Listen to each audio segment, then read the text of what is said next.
یہ کہانی 3 دوستوں کی ہے جن کا نام احمد، بلال اور زبیر تھا۔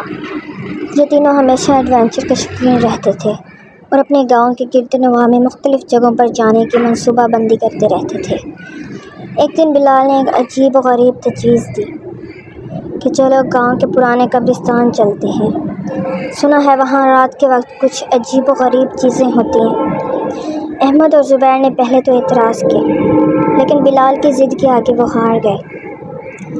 ٹھیک ہے، لیکن ہمیں جلدی واپس آنا ہوگا، احمد نے کہا۔ رات کا وقت تھا اور چاندنی مدھم سی روشنی دے رہی تھی۔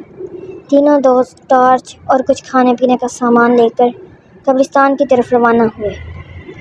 راستے میں زبیر بار بار پیچھے دیکھتا رہا اور اس نے کہا، مجھے کچھ عجیب سا محسوس ہو رہا ہے، ایسے لگتا ہے میرے پیچھے کوئی آ رہا ہے۔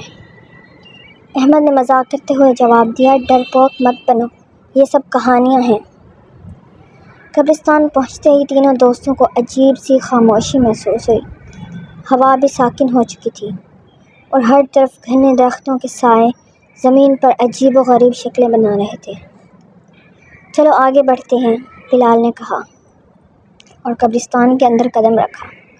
جیسے ہی وہ اندر داخل ہوئے، ایک پرانا بوسیدہ دروازہ خود بخود بند ہو گیا۔ تینوں چونک گئے۔ زبیر نے کہا، ہمیں واپس چلنا چاہیے، یہ جگہ ٹھیک نہیں لگ رہی۔ لیکن بلال نے اسے نظر انداز کرتے ہوئے کہا، یہ سب ہوا کا اثر ہے اور کچھ نہیں۔ جیسے ہی وہ مزید اندر بڑھے، ان کے کانوں میں سرگوشیوں کی آوازیں آنے لگیں۔ بلال نے اپنی ٹارچ گھمائی، لیکن وہاں کچھ نظر نہیں آیا۔ احمد نے کہا، یہ سب ہمارا وہم ہے، بس ہمت رکھو۔ ایک پرانی قبر کے پاس پہنچ کر بلال نے مذاق کرتے ہوئے کہا، کیا خیال ہے کسی کی قبر کھودیں، شاید کوئی خزانہ مل جائے۔ احمد اور زبیر نے اسے ڈانٹا، یہ ٹھیک نہیں ہے، ایسا مذاق بھی نہیں کرنا چاہیے۔ اچانک ایک عجیب سی روشنی ان کے قریب نظر آئی۔ تینوں خوفزدہ ہو کر ایک درخت کے پیچھے چھپ گئے۔ روشنی کے ساتھ ایک سایہ نمودار ہوا جو انسانی شکل میں تھا، لیکن اس کا چہرہ واضح نہیں تھا۔ سایہ ان کی طرف بڑھنے لگا۔ زبیر گھبرا کر بھاگنے لگا، لیکن اس کا پیر ایک جڑ میں پھنس گیا اور وہ زمین پر گر گیا۔ سایہ زبیر کی طرف جھکا اور اچانک ایک بلند چیخ فضا میں گونجی۔ احمد اور بلال نے خوفزدہ ہو کر پیچھے مڑ کر دیکھا، لیکن زبیر وہاں نہیں تھا۔ زبیر، احمد اور بلال نے اسے پکارا، لیکن کوئی جواب نہیں ملا۔ دونوں دوست خوف کے مارے قبرستان سے باہر بھاگنے لگے، لیکن دروازہ بند تھا۔ احمد نے دروازہ کھولنے کی کوشش کی، لیکن وہ جتنا زور لگاتا دروازہ اتنا ہی مضبوط ہو جاتا۔ اچانک ان کے پیچھے ایک گہری آواز گونجی، تم یہاں کیوں آئے ہو؟ یہ جگہ زندہ لوگوں کے لیے نہیں ہے۔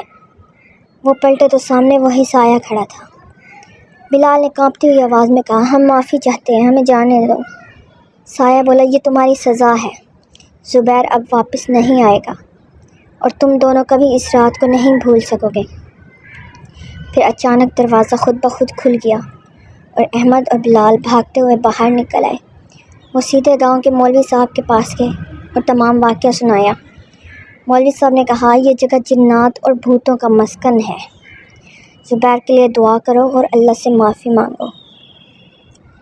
احمد اور بلال نے اپنی زندگی میں کبھی دوبارہ ایسی جگہ پر نہ جانے کا عہد کیا، لیکن زبیر کا غم انہیں ہمیشہ ستاتا رہا۔ گاؤں کے لوگ بھی اس واقعے سے خوفزدہ ہو گئے اور قبرستان کے قریب جانے سے گریز کرنے لگے۔ یہ واقعہ سب کے لیے ایک سبق بن گیا کہ کچھ جگہ ایسی ہوتی ہیں جہاں پر جانے کی جرات نہیں کرنی چاہیے، ورنہ نقصان ہوتا ہے۔